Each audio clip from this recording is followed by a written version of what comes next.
If you can't support your daughter's happiness, then at least pay for the dinner, Clara said, with a cold smile, raising her wine glass. Laughter rippled through the restaurant.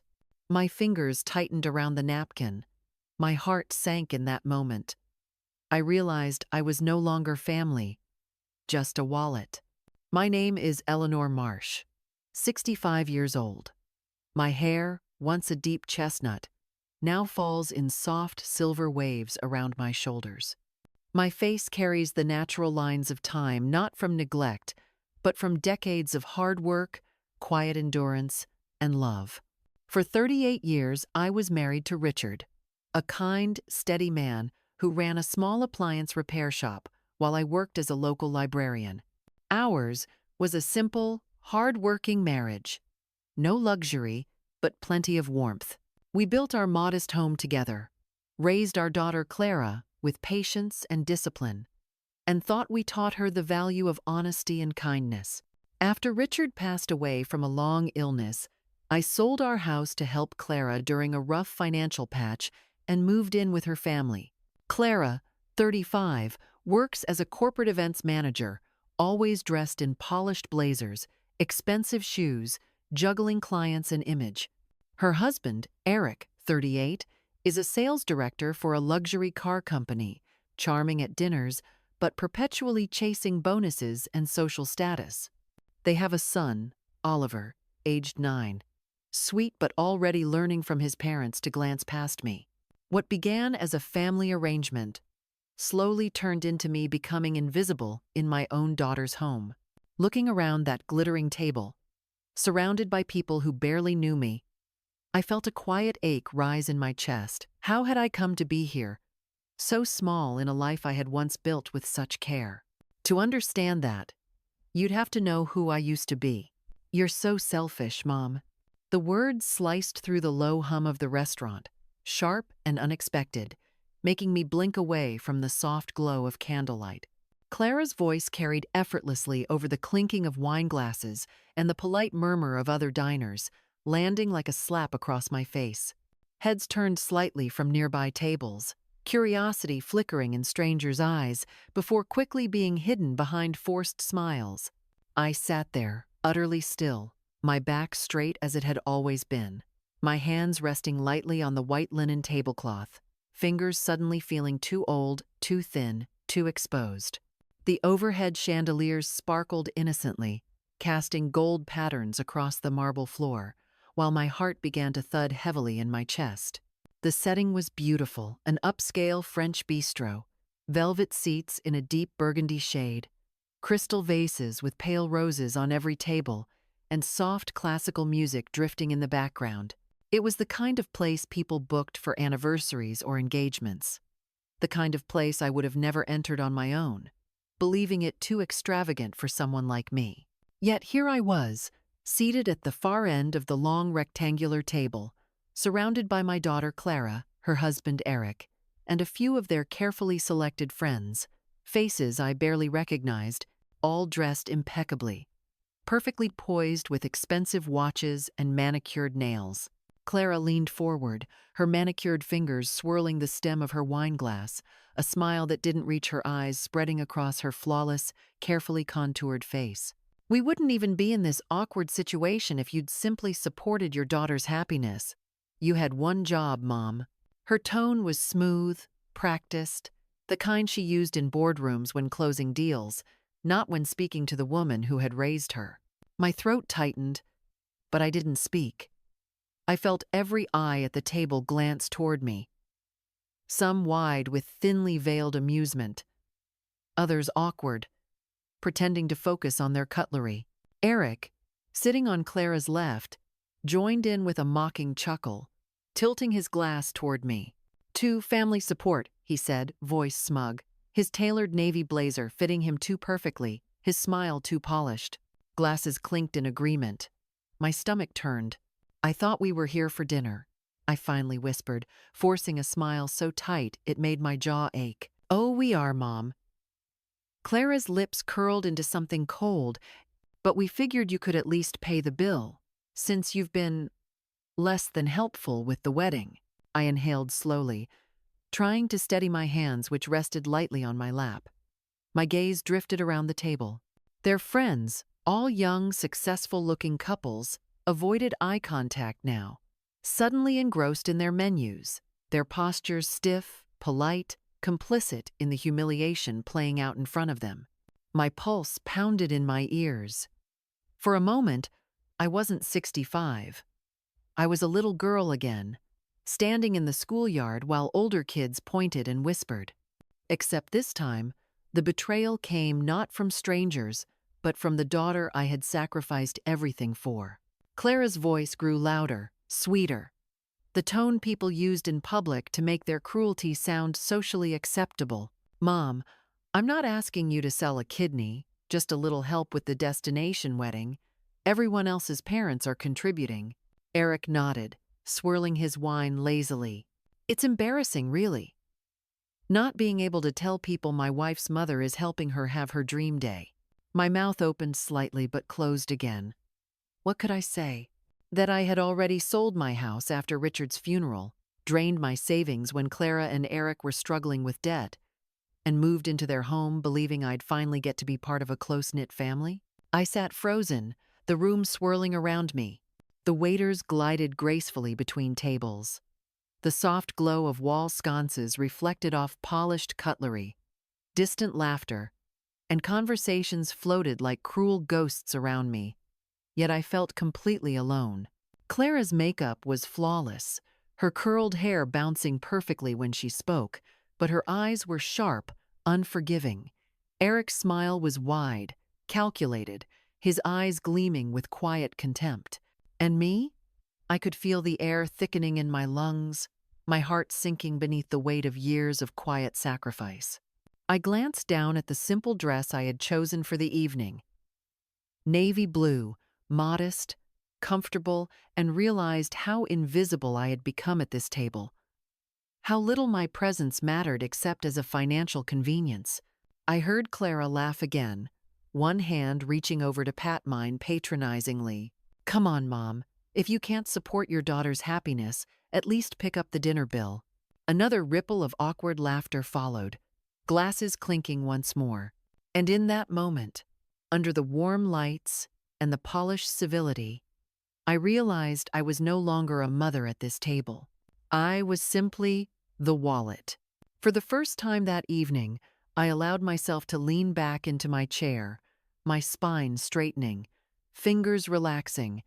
I smiled softly, feeling something fragile but determined stir within me.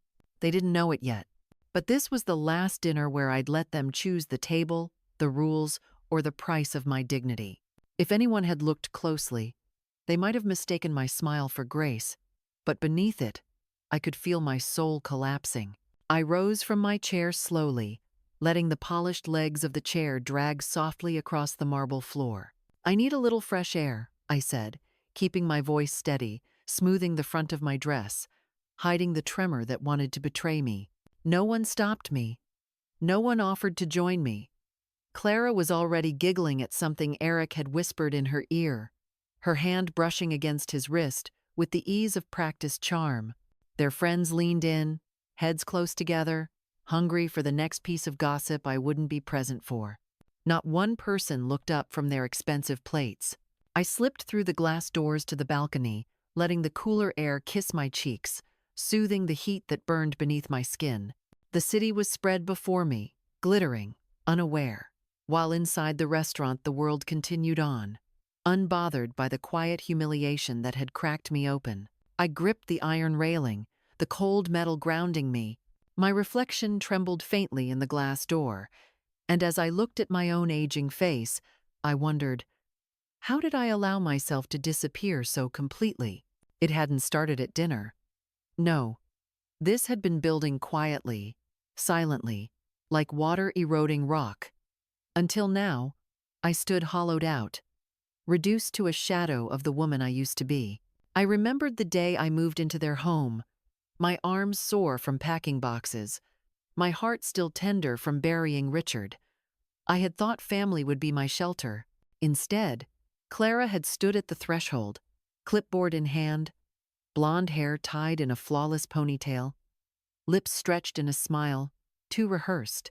"This will be great, Mom. It'll be easier if we map out the household schedule up front." I had blinked, unsure, as she pinned a color-coded chart on the fridge, a visual blueprint of my new life. School runs, housekeeping, dinner preparation, weekend childcare. I wasn't being welcomed home. I was being slotted into a job vacancy. That first month should have been a warning. I remembered the countless family photos I had stood behind the camera for, not once asked to join. "Mom, take the picture. It's just easier," Clara would say, perfect teeth flashing, eyeliner immaculate. And there I'd be adjusting lenses, forcing a smile while they captured picture-perfect moments where I didn't exist. Scrolling through their social feeds, I'd see the captions, "Family is everything." The irony was suffocating. Eric's disdain was more subtle, but it cut just as deep. "Could you fix the coffee, Eleanor?" he would say without eye contact, leaving his empty cup in my hands. "Mom, can you grab my dry cleaning?" Clara's voice would ring from upstairs. "Can you babysit on Friday? We've got an influencer event." One request folded into another, until it wasn't requests anymore, it was expectation. I remembered the day I hinted at joining a book club, excitement flaring briefly in my chest. "That's sweet, Mom," Clara had said with a patronizing smile. "But we really count on you after school." And the unspoken rule grew. I wasn't allowed a life beyond their walls. There was the constant dismissal of my interests, my music labeled old people's tunes, my stories brushed off with eye rolls, my thoughts reduced to harmless ramblings, best ignored. The worst of it wasn't the work I had never been afraid of work. It was the erasure. The steady diminishing of my worth until I was nothing more than a live-in assistant who ate in the kitchen while they laughed in the dining room. The house I helped them save with my pension became a cage. My savings became their solution. My presence became their convenience. When I had hesitated about handing over financial control, Clara's gentle voice turned steely.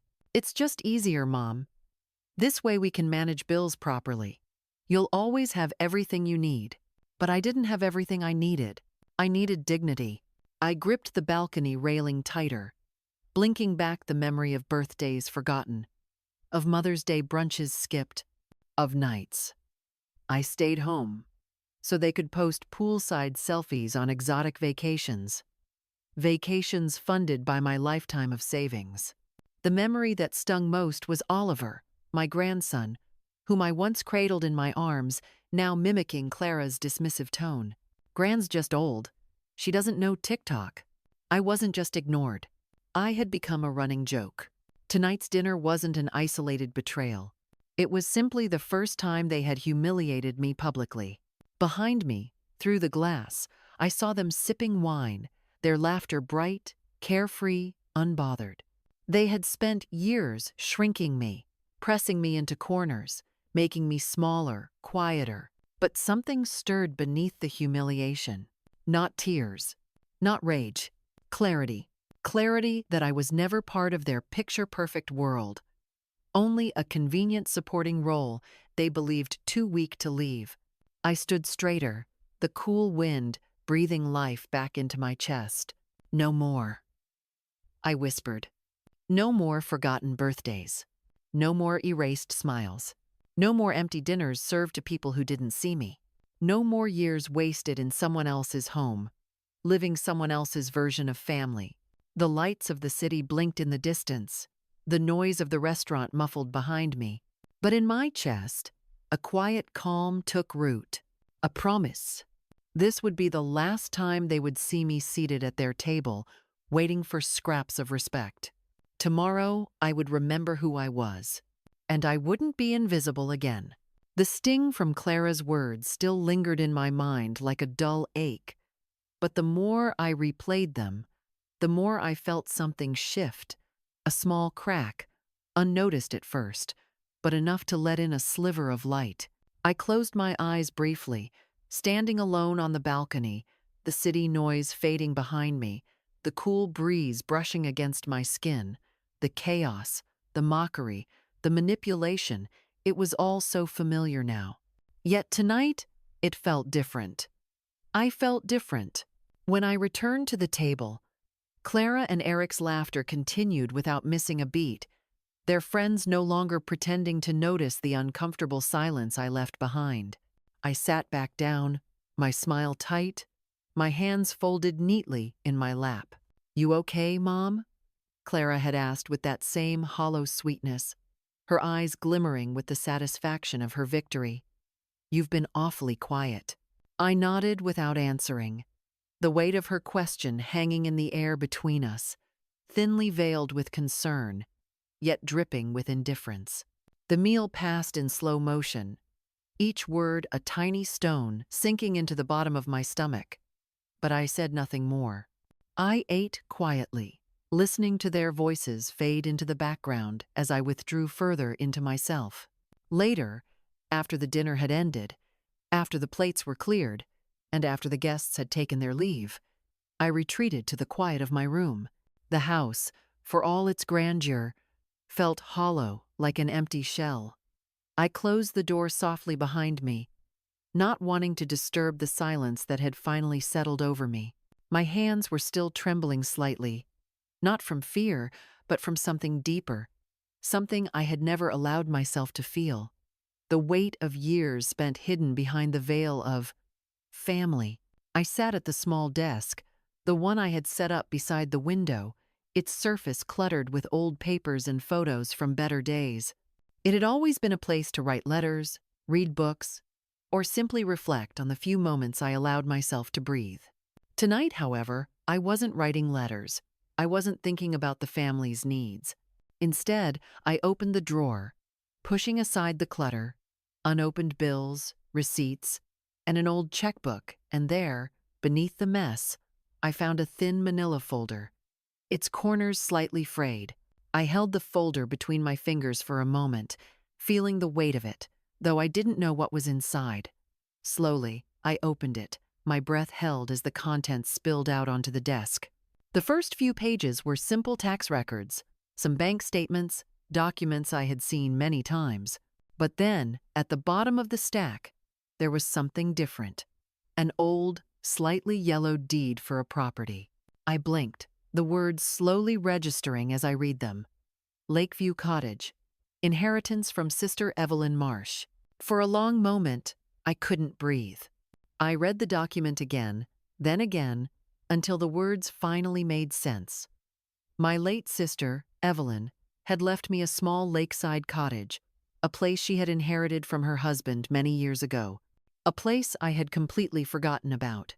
I stood up abruptly, the folder still clutched tightly in my hands. My heart was pounding now, my breath shallow. How could I have forgotten? The house had been part of Evelyn's will, tucked away in the fine print. But for years I had been so focused on Clara's needs, so consumed with trying to keep the peace, that I never gave it a second thought. I sat back down, suddenly feeling lightheaded, a mix of disbelief and realization sweeping through me. The cottage, a place of calm, a place all my own, waiting for me.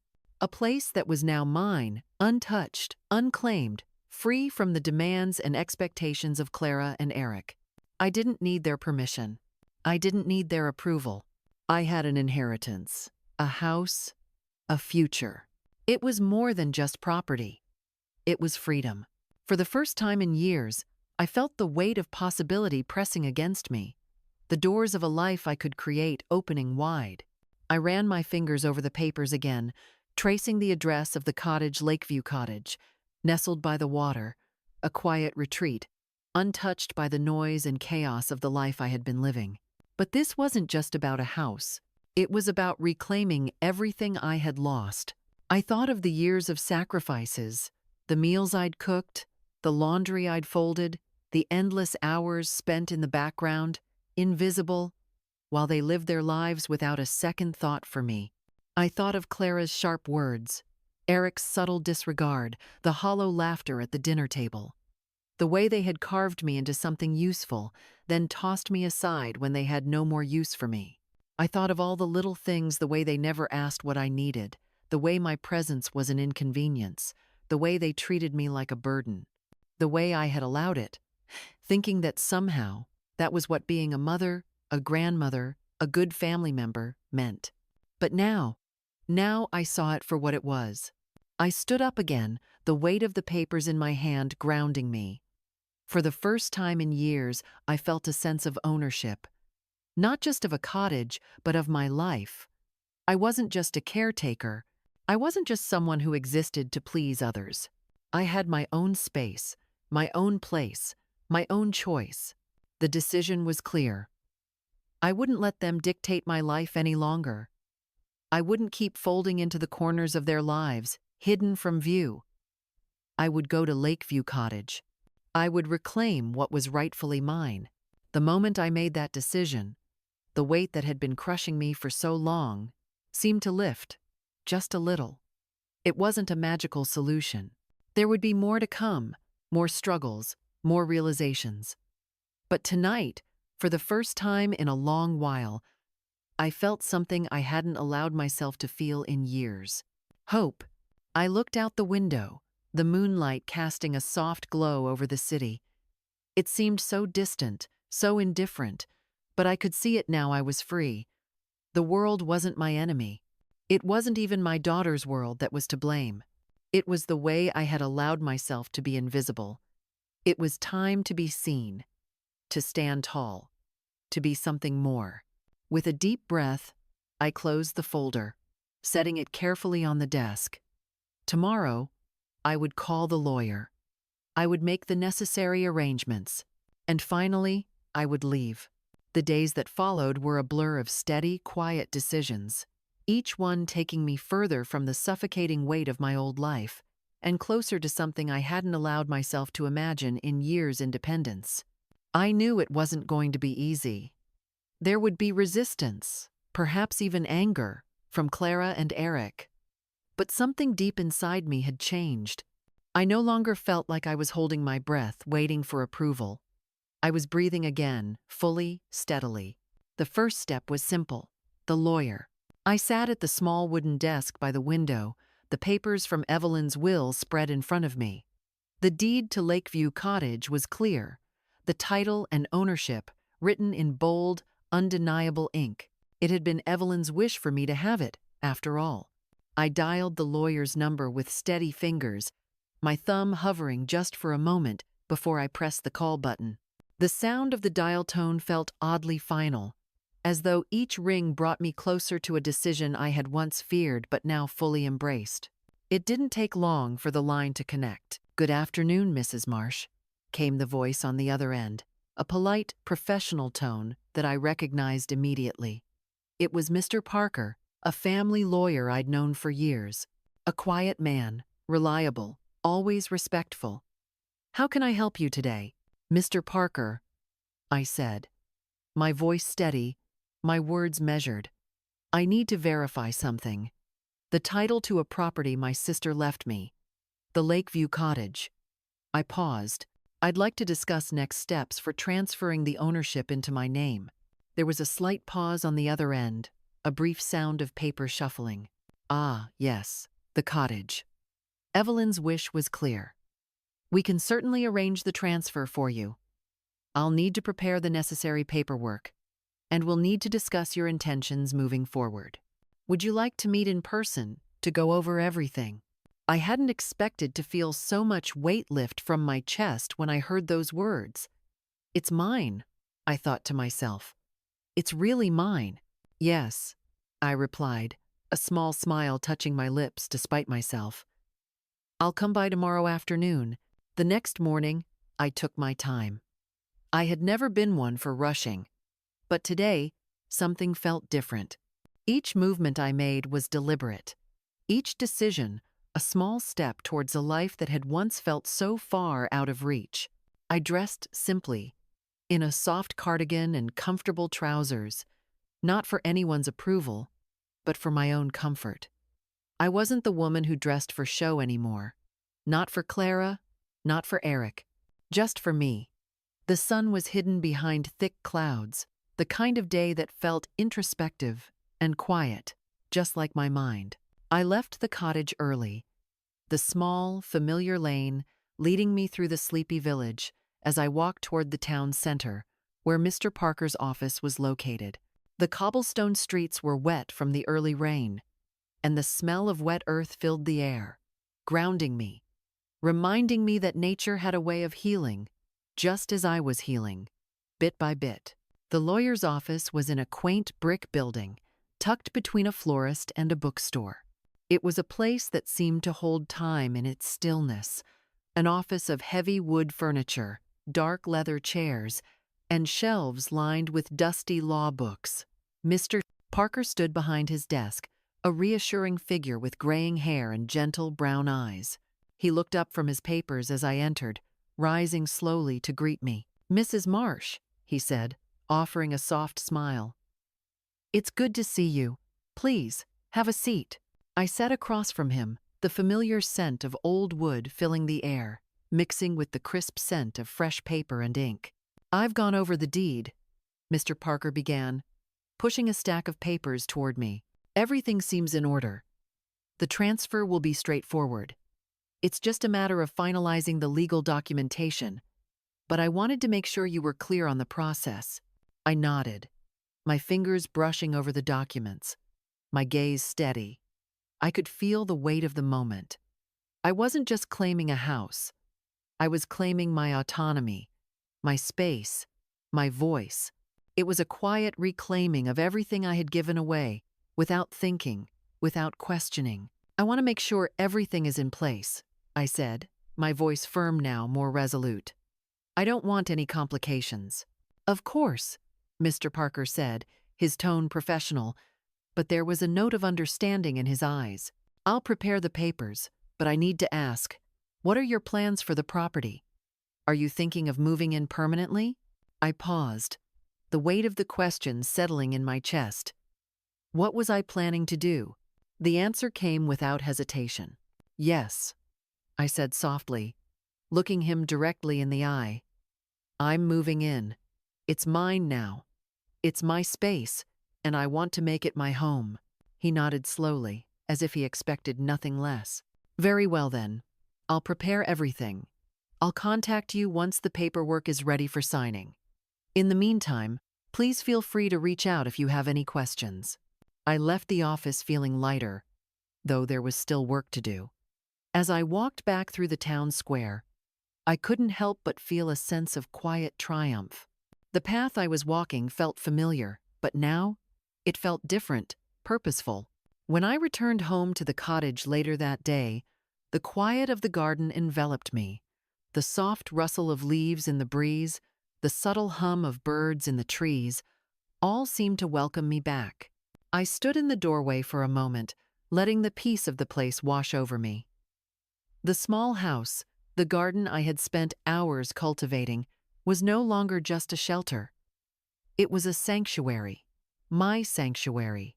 I didn't need anyone's permission to be here, no one's approval to feel whole. It was mine, and that was enough. I sat down at the small wooden table in the corner of the kitchen, my hands folded in front of me. I thought about Clara, about Eric, about the years I had spent giving without being seen. I thought about how they would react when they learned I had made my decision, when they saw that I was no longer the woman they could control, the woman who lived in the background of their world. And as I sat there, feeling the calm of the evening settle in around me, I knew one thing for certain: I wasn't going back. This was my life now, and I would live it on my terms. The morning light was soft, filtering through the kitchen window and casting a warm glow over the worn wooden table where Clara and Eric sat. The scent of fresh coffee filled the air, the faint aroma of toast lingering just long enough to make it seem like any other lazy Sunday. Outside, the garden hummed with the low buzz of a summer morning, the birds chirping as if the world was still spinning in the same ordinary way. But inside the house, everything had changed. I sat across from Clara, her perfectly manicured fingers tapping nervously on the table, a habit she had developed over the years, always tapping when she was about to ask for something. She looked up at me with wide, expectant eyes, Her lips curved in a forced smile, trying to mask the tension that had crept into her voice. "Mom, we need to talk," she said, her tone too sweet, too practiced. "I know things have been tight lately, but Eric and I have been talking, and we really need some help." I didn't respond immediately. Instead, I took a slow sip of my coffee, feeling the warmth of it spread through me. The bitter taste was a stark contrast to the sweetness in her voice, but it helped ground me. I didn't need to rush. I didn't need to jump into the conversation. I had already made up my mind. Eric sat at the end of the table, his back casually leaning against the chair as he scrolled through his phone. He had barely looked up when Clara started speaking, his attention divided between the screen in front of him and whatever was happening in the conversation. He had always been like that, half present, half involved, as if everything that mattered to him was just a side project. But today, he would have no distractions. I could see the way Clara's eyes flicked toward him, seeking his approval before continuing, her voice rising slightly in volume, laced with false urgency. "It's just, we've been putting money into the wedding, and with the kids, and the house. It's been overwhelming, Mom." She paused, her lips pressing tightly together before continuing, her eyes narrowing slightly, the practiced smile still in place. "We were hoping you could contribute more. Just for a while." Her words floated in the air, hanging there for a moment as I processed them, but the weight of them felt lighter than the soft clink of the coffee mug I set down on the table. "I've already helped," I said quietly, my voice steady, clear. "For years, I've given everything I had." Clara's lips quivered, and she leaned forward slightly, sensing my resistance. She was good at this, at pushing, at twisting words to get what she wanted. But today, I wouldn't be moved. "Mom, I don't think you understand," she began, her voice sharper now, the sweetness turning into something more insistent. "We're struggling. This wedding is important to us, and, well, you said you wanted to help, remember? You promised you'd be there for us." I could hear the faint tremor in her voice, the faintest flicker of doubt, but I wasn't swayed. Not anymore. I sat up straighter, pushing my chair back slightly, the faint scrape of it against the floor echoing in the room. Clara's eyes flickered nervously as I reached for the folder on the table, the one I had brought with me this morning, the folder containing the deed to Lakeview Cottage, the documents I had kept hidden away for so long. I slid it slowly toward the center of the table, letting the papers crinkle softly in the quiet. "What's this?" Eric asked, finally looking up from his phone, his eyes narrowing slightly as he noticed the change in the air. He could sense the shift in the room, the subtle tension building, but he still didn't understand what was happening. "This," I said softly, my voice calm, unwavering, "is the last time you'll ask me for money."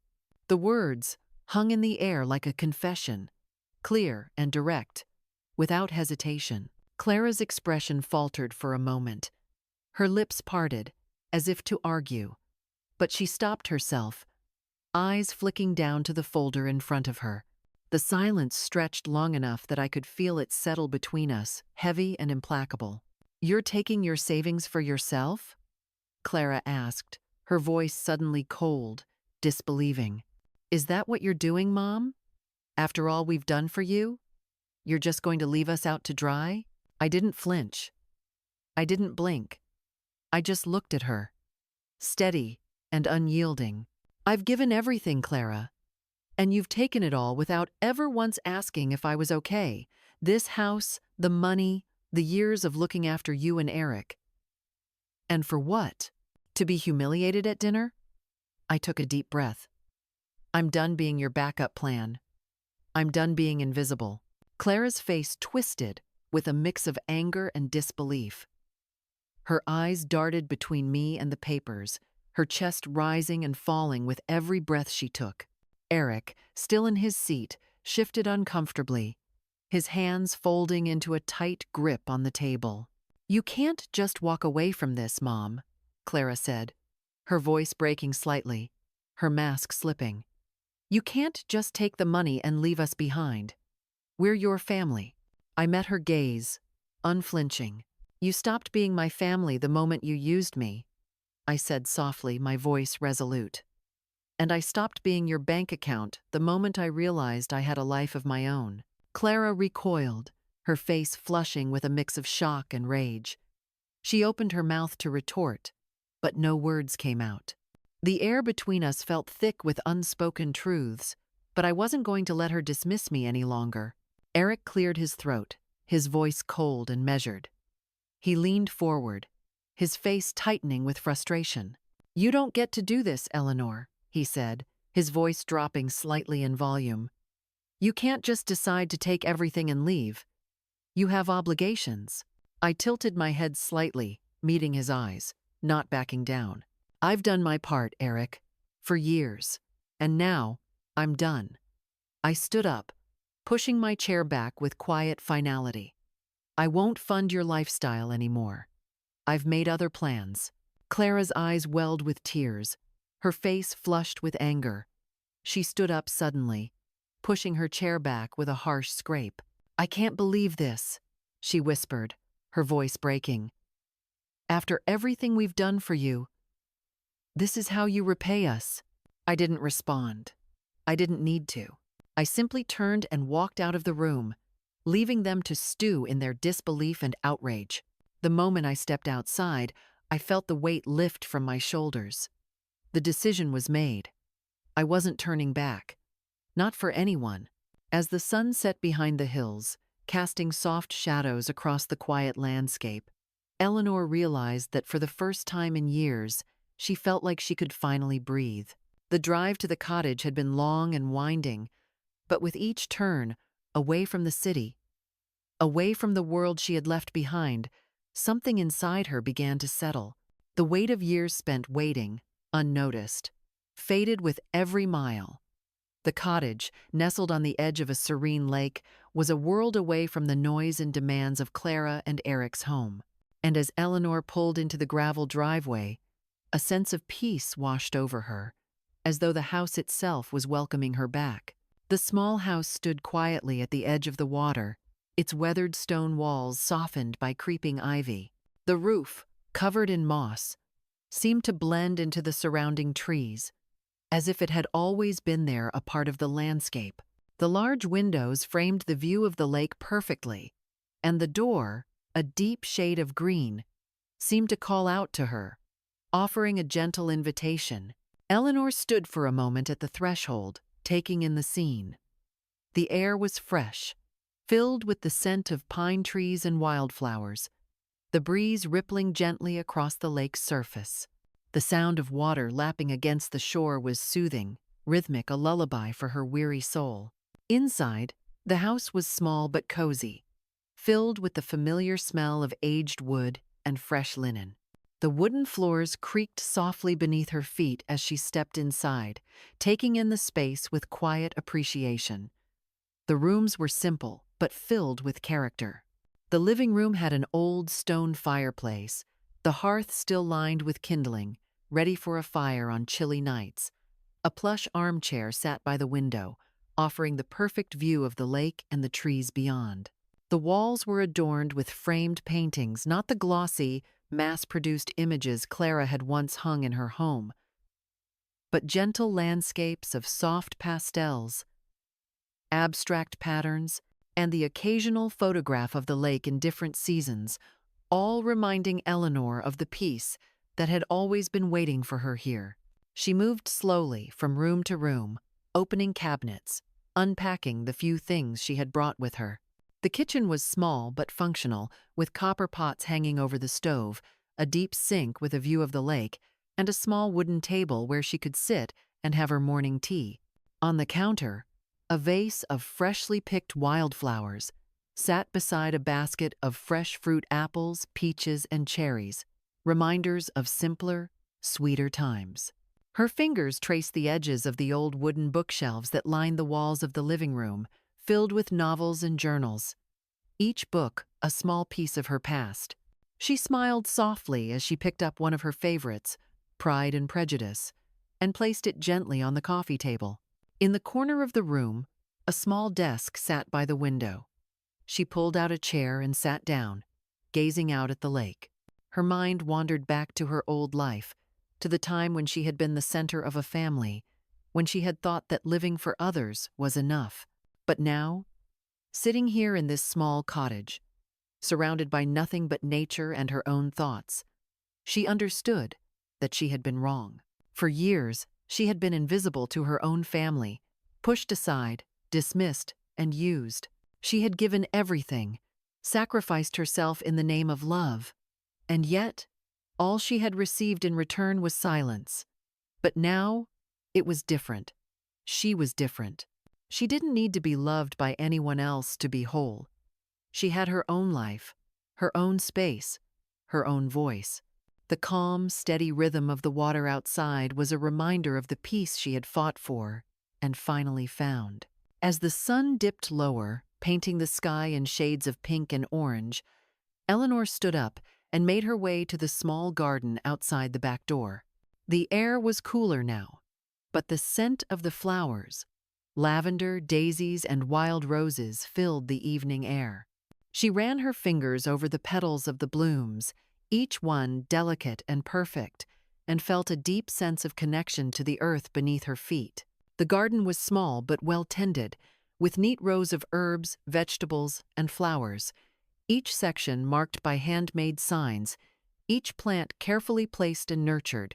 It was a reflection of Eleanor's own growth, slow, steady, and with care. She crouched down beside the rosemary plant, the soft green leaves a contrast to the rich, dark soil.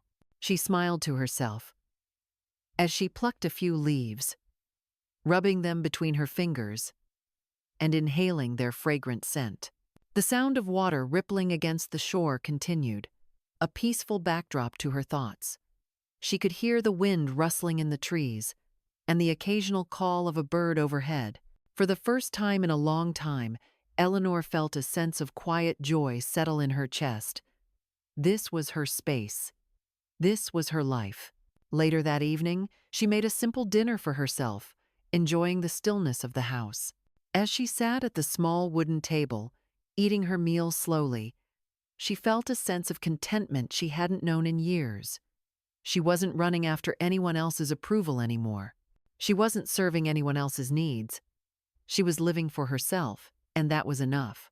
The fire crackled in the hearth as she finished her meal, and she leaned back in her chair, savoring the quiet. The soft light of the fire flickered across the room, casting long shadows against the walls. She was finally home. The days that followed were just as peaceful.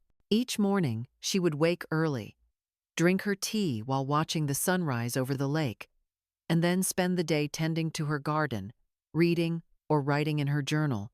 The simple act of caring for the space around her gave her a sense of purpose, a sense of peace that had been missing for so long. She spent hours sitting by the window, reading books she hadn't touched in years, writing letters to friends she hadn't seen in ages. Every now and then, she would venture into town to buy supplies, but each time she returned to the cottage, it felt like a deeper sense of belonging settled into her bones. She didn't need the approval of her family, or anyone else, for that matter. This was her life, and it was finally her own. One evening, as she sat on the porch, the cool breeze ruffling her hair, she looked out at the lake. The stars above shimmered in the night sky, a reminder of the vastness of the world and the endless possibilities before her. She closed her eyes for a moment, breathing deeply, feeling the peace of the world around her. "I am enough," she whispered to herself, the words quiet but powerful. "I have always been enough."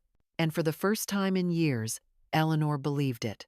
Life in Lakeview Cottage continued to unfold like a soft, steady rhythm, gentle, consistent, and healing. Each morning, I woke with the first light, my body more attuned to the simple sounds around me, the birds, the whisper of the wind in the trees, the rustle of the leaves in the garden, the scent of dew on the grass, the earth, and the fresh blooms in the garden were enough to remind me that I had finally found the stillness I had been craving for years. The days had taken on their own rhythm, one that didn't rush or pull at me, but allowed me to flow with it. There was no more urgency, no pressure. It was a life of ease, but not without purpose. It started with Bethany, the the quiet, kind woman who owned the town's only cafe, a small, cozy place that smelled of fresh coffee and warm pastries. The cafe was tucked between two old buildings at the edge of town, with small tables scattered beneath the ivy-covered windows and a chalkboard sign that changed daily with the specials. I first met Bethany one morning when I walked into the cafe for a cup of coffee and a slice of homemade cinnamon cake. She was behind the counter, wiping down the polished wooden surface, her dark brown hair tied back in a simple bun, and her soft blue eyes met mine with a quiet smile. "Good morning," she greeted me. "I haven't seen you around before. First time in town?" I nodded, a bit hesitant. The town was small, and everyone knew each other. But Bethany's calm demeanor put me at ease. We struck up a conversation, and I mentioned that I had recently moved into the cottage by the lake. "Ah, Lakeview Cottage," she said with a warm smile. "You've found yourself a peaceful spot. I'm glad to hear it. Not many people find that kind of quiet these days." Her words were simple, but they struck something deep within me. A woman who truly understood the value of peace. As the weeks passed, I returned to the cafe regularly, always enjoying the quiet conversations that flowed easily with Bethany. She had lived in the town her whole life and seemed to know everyone. Her cafe was a place of comfort for the locals, a safe haven where the world slowed down. One day, as I sipped my coffee and read a book by the window, Bethany invited me to work part-time at the cafe. She had been looking for a second hand to help serve coffee and bake the occasional pastry, and she thought I might enjoy it. At first, I hesitated. I hadn't worked in years, and the idea of being surrounded by people again felt daunting. But Bethany's warmth was hard to resist, and I agreed. Working at the cafe was a simple joy. The mornings began early with the smell of freshly ground coffee beans and the sound of Bethany bustling around the kitchen. I spent my mornings preparing pastries, kneading dough, and brewing pots of coffee while chatting with the regulars who came in for their daily dose of caffeine and community. There was something incredibly soothing about the rhythm of the work. Each morning I found myself more at ease, and the gentle flow of the cafe's routine began to anchor me. I wasn't just working. I was part of a community, creating something small yet meaningful for the people who walked through the door. It wasn't long before I met Mr. Wallace, the elderly neighbor who lived down the road, just beyond the tree line that bordered the lake. He was a retired gardener who had spent his life cultivating the land, and his garden was the envy of the neighborhood. Every time I passed his house, I admired the carefully tended flower beds, the rows of herbs, and the neatly pruned trees that seemed to glow with health and life. One afternoon, while walking back from the cafe, I spotted Mr. Wallace outside in his garden, a small shovel in his hand as he worked diligently on a bed of violets. I stopped to admire the flowers, and he caught sight of me, offering a friendly wave. "You like flowers?" he asked in his gravelly voice, a soft chuckle escaping his lips. I nodded, a little embarrassed to be caught staring. "You've got quite the garden," I said, smiling warmly. "Ah, it's nothing," he replied modestly, though his eyes twinkled with pride. "Come by any time and I'll show you how to grow your own." That afternoon marked the beginning of our friendship. Mr. Wallace had been alone since his wife passed away a few years back, and the quiet of the garden was his constant companion. He invited me over regularly, teaching me how to prune roses, how to tend to the herbs, and how to find joy in the simple act of nurturing something to life. He spoke fondly of his wife, telling me stories of their years together, his deep voice carrying both laughter and sorrow. The slow pace of life suited me, but I also enjoyed the moments of connection. Every now and then, Mr. Wallace would stop by the cafe, sitting at one of the tables by the window, reading his paper and sipping tea. He never asked for anything. He simply came to be, to share the peace he had found in his solitude. I was always happy to see him, his gentle presence, a reminder that life didn't have to be busy to be meaningful. Joan, the local artisan, became another close friend. She had a small workshop near the edge of town, where she created intricate pottery and hand-carved wooden sculptures. I first met her one afternoon when I was picking up supplies for the cafe. She was standing outside her workshop, arranging a set of glazed bowls in the window display, her hands covered in clay. "I've never seen anything quite like this," I said, admiring the delicate designs on the bowls. Joan smiled warmly, her gray hair pulled back in a loose bun.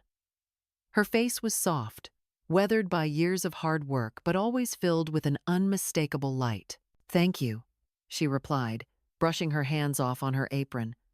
"I make these by hand. It's a slow process, but that's the beauty of it." We spoke for a while. And soon, I found myself visiting her workshop regularly, watching her carve delicate patterns into wood and glaze her pottery. There was an artistry in her work, a quiet beauty that mirrored the peacefulness I had begun to embrace in my own life. Joan became a source of inspiration, someone who understood the value of craftsmanship, patience, and time. In between my days at the cafe, my afternoons in the garden, and my evenings spent reading by the fire, I found myself slowly but steadily reclaiming my life. I wrote letters to old friends, filling the pages with stories of the cottage, the garden, and the new friends I had made. I baked cakes and pies, and on Sundays, I would host small tea parties, inviting Mr. Wallace, Joan, and Bethany to join me. The tea parties became a regular ritual, a way to connect with others and share the simple joys of life. The sound of soft laughter filled the room as we sipped tea from delicate china cups, the warm glow of the fireplace flickering in the background. Joan would bring a new piece of pottery, and Mr. Wallace would share stories from his past. There was no need for pretense, no need to be anyone other than who we were. It was here, in this small, quiet space, that I found something I had long forgotten: peace. In the laughter of my friends, in the feel of the earth between my fingers, in the rhythm of daily life, I found the kind of joy I had never known when I was constantly serving others. For the first time in a long while, I felt whole again. The quiet hum of the lake outside my window was the only sound that greeted me when I picked up my phone. The notification from Clara was a simple text, one line, short, clipped, and full of an unspoken distance that I had come to expect from her. "Mom, I'm sorry. I know I haven't been there. I just don't know what to say." It wasn't the first time Clara had sent such a message, an awkward attempt to mend the invisible rift that had grown between us over the years. But it was different now. I wasn't desperate for answers anymore, and the guilt that once tugged at my heart had all but faded. I had let go of that need, of that constant ache for validation. She wanted to connect, but I knew now that her apology wasn't genuine. It was more out of obligation than out of a sincere wish to rebuild. Her words weren't enough, not after everything that had happened. They were a ghost of the real conversation that should have occurred, the one I had waited for all these years but never received. There was no depth, no real reflection in her message. It wasn't an apology for the years of neglect or the countless ways she had disregarded me. It was a fleeting acknowledgement of guilt. I stared at the message for a long moment, my thumb hovering over the keyboard. The wind outside rustled the leaves of the trees, carrying with it the familiar scent of pine and earth. I had found my peace in the stillness of nature, in the quiet rhythm of my days. I had stopped needing to fix what couldn't be fixed, and the weight of that realization was both heavy and freeing. Finally, I began typing. "Clara, I appreciate your message, but you and I both know that things can't just go back to the way they were. I forgive you, but I've chosen peace over duty. I'm living for myself now." It was a short message, but it was enough. I didn't need to explain myself further. I didn't need to give more than I had already given. I had spent so long trying to be what they needed, trying to fill a role they didn't appreciate. But now I was reclaiming my own life, and that meant drawing a line, clear and unyielding. The phone buzzed again, but I didn't look at it. I didn't need to see her response. The words had been spoken, and for the first time, I felt like I had said what I needed to say. I set the phone down gently on the table beside me, the soft click of the screen turning off filling the quiet room. Outside, the lake stretched out before me, its surface glistening in the late afternoon sun. The garden, which I had nurtured with my own hands, bloomed vibrantly, the roses heavy with color, the lavender swaying gently in the breeze. Every inch of this place, this small, peaceful home by the lake was mine, and that knowledge settled deeply into my chest. I stood up and walked to the back door, the soft wooden floorboards creaking beneath my feet. The air outside was cool, and the scent of fresh flowers greeted me as I stepped into the garden. I ran my fingers along the rosebush, feeling the velvety petals beneath my touch, a small smile tugging at my lips. This garden had become a metaphor for my own life, tended with care, nurtured slowly, and now, finally, blossoming into something beautiful. I walked down to the edge of the lake, the soft crunch of gravel beneath my feet, the only sound besides the quiet whisper of the wind. The world felt at peace here, and I was part of it, not just an observer, but an active participant in the calm, in the quiet beauty that surrounded me. The tea kettle whistled softly from inside the cottage, its gentle steam rising through the air. I turned back toward the house and made my way to the porch, where the wicker chairs sat invitingly, bathed in the golden light of the setting sun. I poured myself a cup of tea, the warm liquid soothing as I sat down, cradling the cup in my hands. The evening was settling in, the sky a mixture of soft purples and deep blues, the stars just beginning to peek through. I took a deep breath, letting the cool evening air fill my lungs, and closed my eyes for a moment.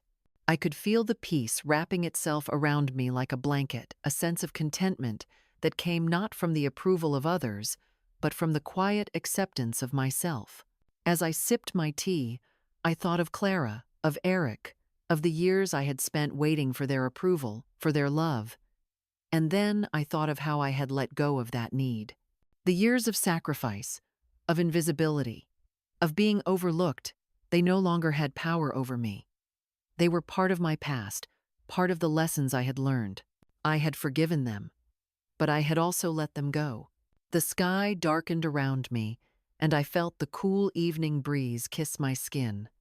The stars above were bright now, twinkling like 1,000 tiny promises in the night.